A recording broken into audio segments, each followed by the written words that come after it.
Hola, buenas tardes. ¿Ya pueden ver mi pantalla? Sí, compañero. Vértebras lumbares. Ya. Sí, gracias.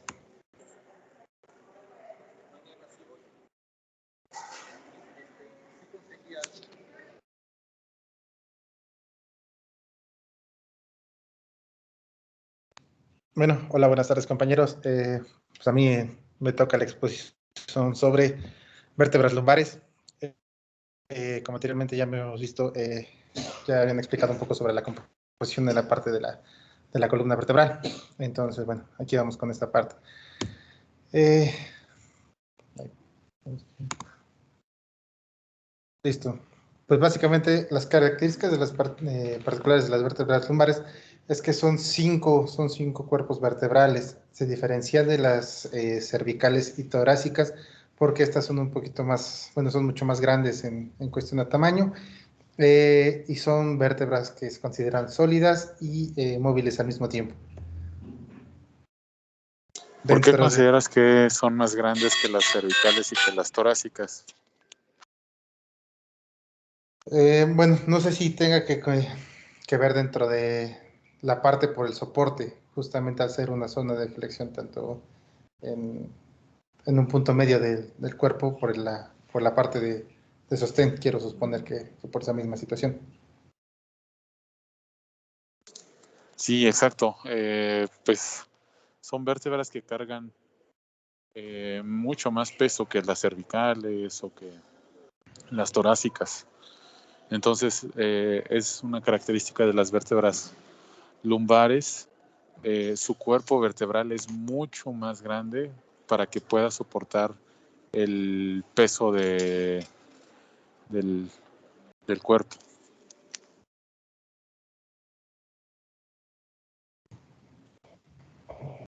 Muy bien. Entonces, bueno, también dentro de las partes de la vértebra lumbar, eh, anteriormente habíamos comentado que todas las vértebras tienen ciertas características. Entre las generales que comparten con cervicales y torácicas, vamos a encontrar el cuerpo vertebral, los pedículos, las láminas, las apófisis o procesos espinosos, las apófisis o procesos costales, las apófisis o procesos articulares y los forámenes vertebrales. ¿Cuál es la diferencia también que vamos a poder encontrar en estas vértebras? Son dos procesos más. Es el proceso o apófisis mamilar y la apófisis o el proceso accesorio. Básicamente en esta imagen podemos considerar la estructura y cómo se ve una vértebra lumbar, tanto en la vista posterior superior. Es básicamente como si la estuviéramos viendo por detrás, es como se vería la espalda baja de una persona, y vemos la vista lateral derecha. Así es como la vamos a empezar a describir un poco.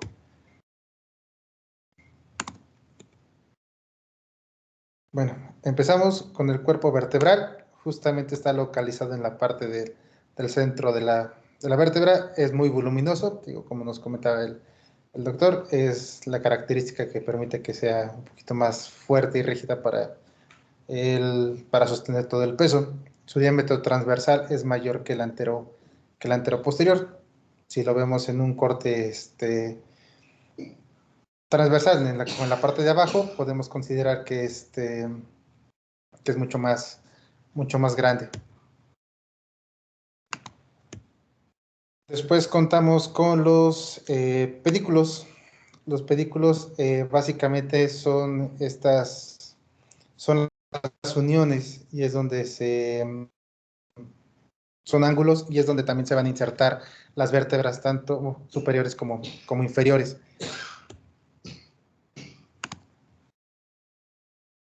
Después contamos con las láminas, es donde más adelante vamos a poder explicar que se insertan los accesorios, las apófisis articulares. Se considera que son gruesas y cuadriláteras, son oblicuas y bueno, tienen en el ángulo superior, justamente aquí se une el pedículo y la apófisis o el proceso articular superior, que en esta vértebra podríamos considerarlo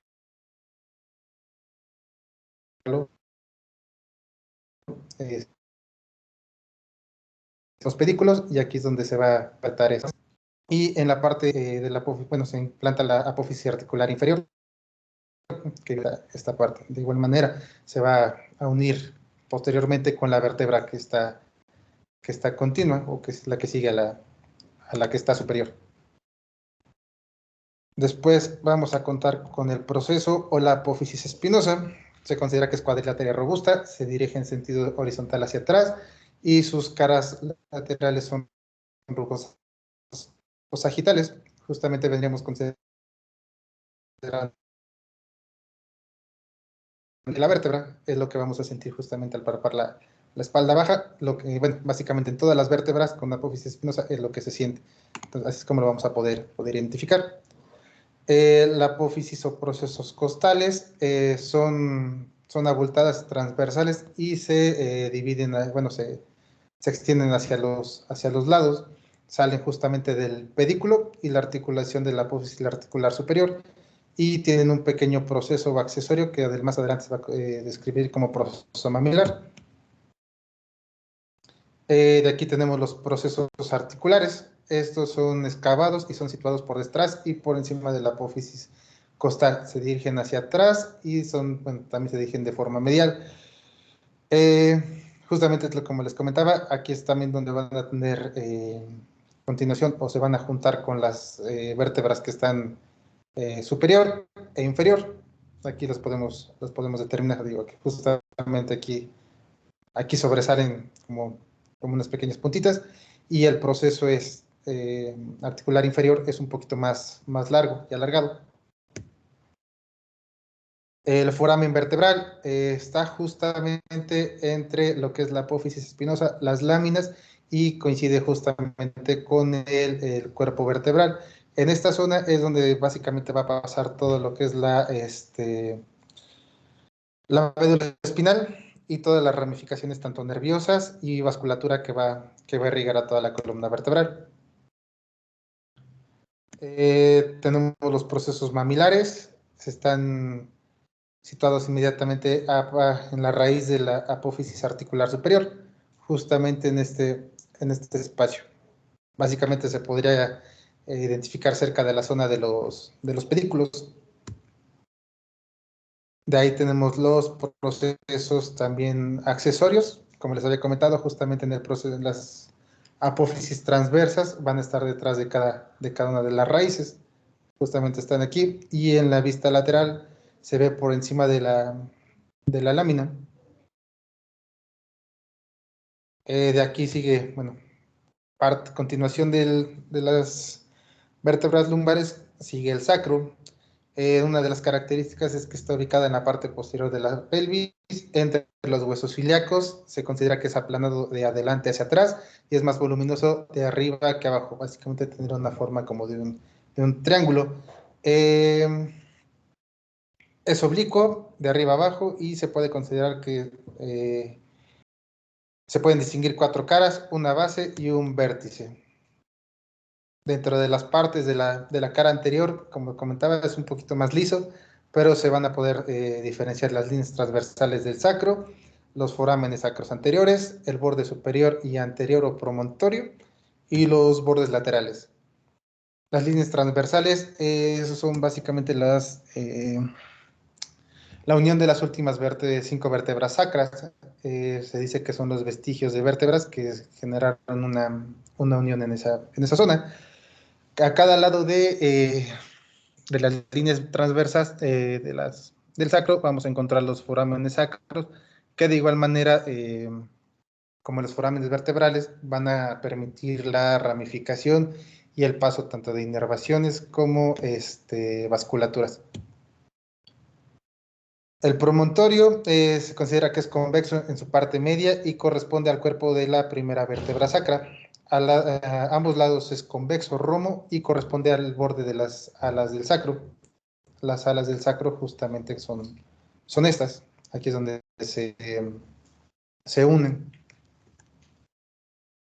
En la cara posterior, ya viéndolo por detrás, vamos a poder determinar que se encuentra el conducto sacro, que es justamente la continuación, como si fuera la del foramen vertebral. la cresta sacra mediana, que al final del sacro se va a poder confirmar el hiato sacro, justamente en esta zona. Todas las partes del sacro se van a describir, digámosle, que de medial a lateral.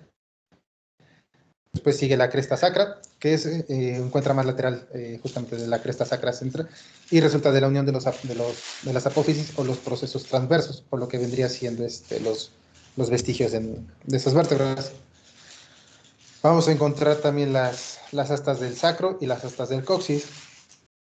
A nivel de la quinta sacra, estos tubérculos los forman en los planos medianos y limitan en la parte inferior del canal sacro, y es donde corresponden a las astas del coxis, justamente en esta zona. Vamos a encontrar después los forámenes sacros y la cresta sacra lateral, que se encuentran laterales a los 4 tubérculos, justamente en esta zona. Estos son los forámenes sacros, y la cresta sacra lateral es justamente esta.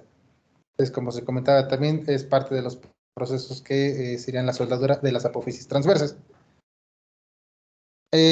Vamos a regresar un poquito a la parte del promontorio o del cuerpo de la primera vértebra sacra, y está la base, que aquí, si se dan cuenta, podemos nuevamente verificar que se encuentra a la continuación de un foramen vertebral, pero este sería el conducto sacro. De igual manera se elevan las apófisis, que estos son los procesos articulares superiores, y como los procesos vertebrales se dirigen hacia atrás. Este es en un corte transverso del sacro. Vamos a encontrar el canal sacro. Se prolonga el conducto vertebral, se estrecha y se aplana progresivamente hacia atrás, y a los lados, dentro de este mismo canal vertebral, vamos a encontrar los forámenes sacros anteriores y el foramen sacro posterior. Vamos con la parte del coxis. También resulta de la fusión de 4 o 5 vértebras atrofiadas, es impar o mediano y tiene una forma triangular irregular. Se posiciona hacia abajo del extremo adelgazado del hueso y la base hacia arriba. También dentro de las partes vamos a encontrar las astas, que es donde se articula justamente con las astas del sacro. Aquí es donde vamos a tener la unión en la parte de la quinta vértebra. Se considera que tiene una cara anterior cóncava y una convexa en la posterior. Y bueno, básicamente en esta parte vamos a hacer un resumen general de la columna. Está conformado por piezas óseas superpuestas entre una sobre otra, que como anteriormente se había comentado, se denomina vértebras. Pueden ser de 33 a 34 cuerpos vertebrales y se van a dividir en 5 grupos. Van a ser las cervicales, torácicas, lumbares, la parte del sacro y la parte del coxis. Como todo cuerpo vertebral, básicamente estas son las partes básicas: un cuerpo vertebral, un arco vertebral posterior, el canal vertebral, los pedículos, las láminas, apófisis transversas, las apófisis espinosas y los procesos o apófisis articulares. En esta tenemos en la imagen tenemos una descripción de una vértebra típica. Si mal no recuerdo, era una vértebra torácica. Y así es como vamos a poder encontrar todas las partes o características de esa vértebra. Obviamente cada vértebra va a tener alguna característica en especial. Y como lo comentaban, con las vértebras lumbares, en las partes del cuerpo, pues es el soporte de la vértebra, está en la porción anterior y tiene la forma de un cilindro. El arco está colocado detrás del cuerpo vertebral, forma la parte lateral y posterior del canal vertebral. Y el arco es justamente precisamente donde están las apófisis transversas, los procesos articulares, la apófisis espinosa y las láminas. justamente todo esto se considera como el arco vertebral, y entre el arco y el cuerpo vertebral es donde vamos a poder encontrar el canal vertebral. Como les había comentado también anteriormente, es donde se contiene la médula espinal, todas las ramificaciones nerviosas y parte de la vasculatura de la columna. Aquí también vamos a poder determinar y distinguir los procesos transversos, como también se dirigen lateralmente desde la unión del pedículo, justamente acá. Aquí es donde vamos a encontrar el pedículo y la lámina. En este caso, la lámina se encuentra de este lado. Esta va a ser la apófisis articular. Aquí es donde vamos a encontrar los procesos transversos. Los procesos articulares. Va a tener un proceso articular superior y un proceso articular inferior, que es donde se va a articular con las vértebras que le anteceden y que le siguen. Y los procesos espinosos son dos láminas básicamente que convergen de la misma lámina y van a dirigirse hacia posterior, donde van a insertarse la mayor parte de músculos y ligamentos de la espalda. Los pedículos y las láminas vertebrales. Aquí podemos identificar cómo se ven las tres diferentes, cómo se ven las tres diferentes vértebras en la cuestión de los pedículos y las láminas. El pedículo de la vértebra cervical es ligeramente más reducido, que a diferencia del pedículo de la vértebra torácica y de la vértebra lumbar. Las láminas vertebrales en la vértebra cervical son un poco más alargadas y menos estrechas que a comparación de la vértebra lumbar, pero si se dan cuenta, básicamente podemos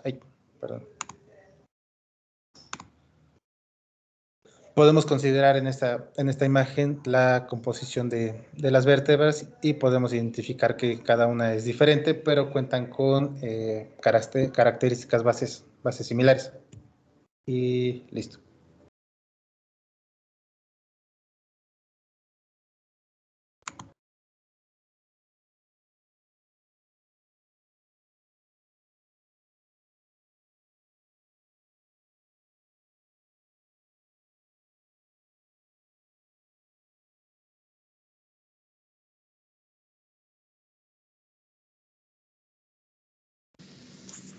Muy bien, la verdad es que qué bueno que terminaste haciendo esa acotación.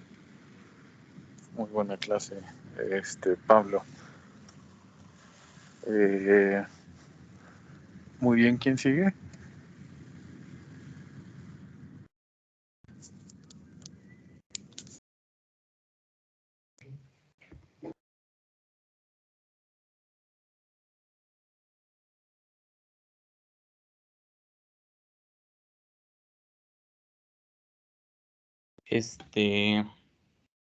Voy yo, profe. Mi nombre es Luis Fernando Juárez, y voy a platicarles sobre el esternón y las costillas.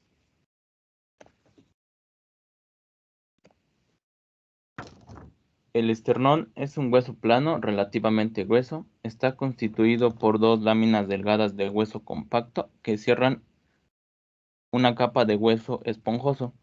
El hueso mide aproximadamente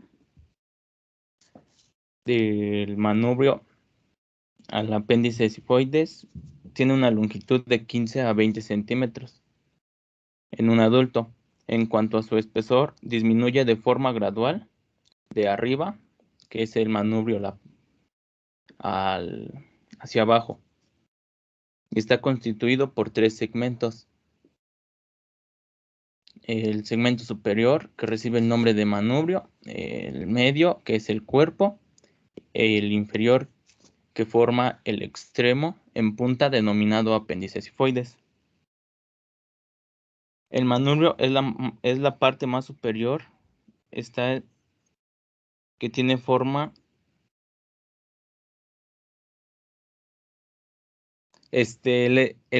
Vamos a platicar del manubrio. El manubrio tiene esta forma que está denominada horquilla esternal. Después tenemos las escotaduras claviculares, que es donde se inserta las clavículas. Tenemos 2. Y el manubrio es el que nos recibe a la primer costilla. Después tenemos al cuerpo, que el cuerpo nos recibe al de la tercera a la sexta costilla. Y el apéndice sifoides, que va a tener una depresión, es un hueco completo que se denomina fosita gástrica.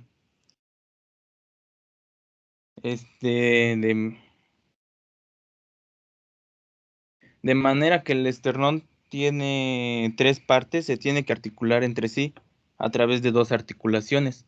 La articulación manubrio esternal, que es una articulación cartilaginosa que jamás se va a dosificar, y la articulación sifoesternal, que también es cartilaginosa, pero es de cartílago hialino. Y ahora en la articulación manubrio esternal es quien recibe a nuestra segunda costilla, exactamente bien que es entre el manubrio y el cuerpo, bien en la articulación nos va a recibir a lo que es la segunda costilla. Y la articulación sifoesternal, que es la que está aquí, nos recibe a lo que es la séptima costilla. Aquí tenemos, bien, aquí es donde se inserta la primera costilla, después entre el manubrio y el cuerpo, la segunda costilla, tercera, cuarta, quinta y sexta, y aquí en este pedacito es donde se inserta la séptima costilla. Y aquí en donde se insertan las costillas se nombra por escotaduras. Como platiqué, la escotadura clavicular, donde viene la clavícula, la escotadura costal número 1, que es que le pertenece a la primera costilla, y así sucesivamente las escotaduras hasta la última escotadura, que es la séptima, entre el cuerpo y el apéndice sifoides. Ahora vamos con las costillas. Las costillas. ¿Y qué pasa con las vértebras de la 8 a la 12? ¿Cuál? ¿Las vértebras? Perdón, las costillas. ¿De la cuál? ¿De la octava a la 12? De la 1 a la 7 se articulan con el esternón y de la 8 a la 12. Lo voy a platicar más adelante con las costillas. Ok. Las costillas son huesos planos de forma alargada, pero se comparan con arcos, y esa angulatura la vamos a denominar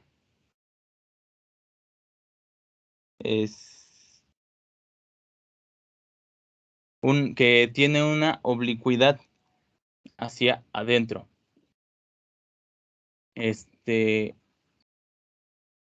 Ahora existen 12 costillas de cada lado. En total son 24 costillas. La oblicuidad siempre va a ir aumentando de la primer costilla hasta la sexta o octava, que es donde tiene la oblicuidad más grande, según el libro que es Target. Y la costilla más larga va a ser la séptima costilla. Las costillas se pueden clasificar como costillas verdaderas, que es de la primera costilla a la séptima. Costillas falsas, que es la octava, novena y décima. Y las costillas flotantes, que es la 11ª y la 12ª costilla. También una subclasificación de las costillas va a ser por costillas tipo, que va a ser de la tercera costilla a la novena costilla. De la tercera costilla a la novena costilla van a ser todas iguales, debido a que en la cabeza, que es esta parte, va a tener 2 escotaduras, que una va hacia lo que es donde se articula con las clavículas de la columna vertebral y la otra hacia la costilla que le corresponde. Después tenemos al cuello, que tiene una tuberosidad, que es este, que viene aquí como tubérculo. Y el cuerpo, que aquí en el cuerpo vamos a tener un ángulo, que es lo que le da la oblicuidad a la costilla. También tenemos las costillas especiales. Como primer costilla especial, tenemos a la primer costilla, valga la redundancia. Esto debido a que es la más pequeña, ancha y plana. Y se hace especial debido a que solo tiene una cara articular en su cabeza. Porque solo se va a articular con la columna vertebral. Y también la otra costilla especial es la segunda costilla, ya que tiene una tuberosidad del serrato mayor.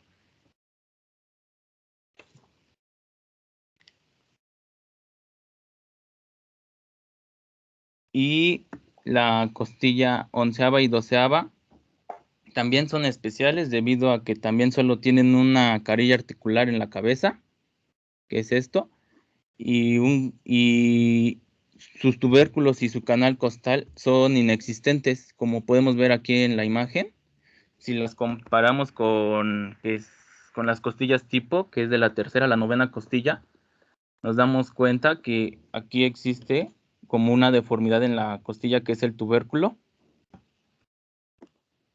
Y en la 11ª y 12ª no lo tenemos.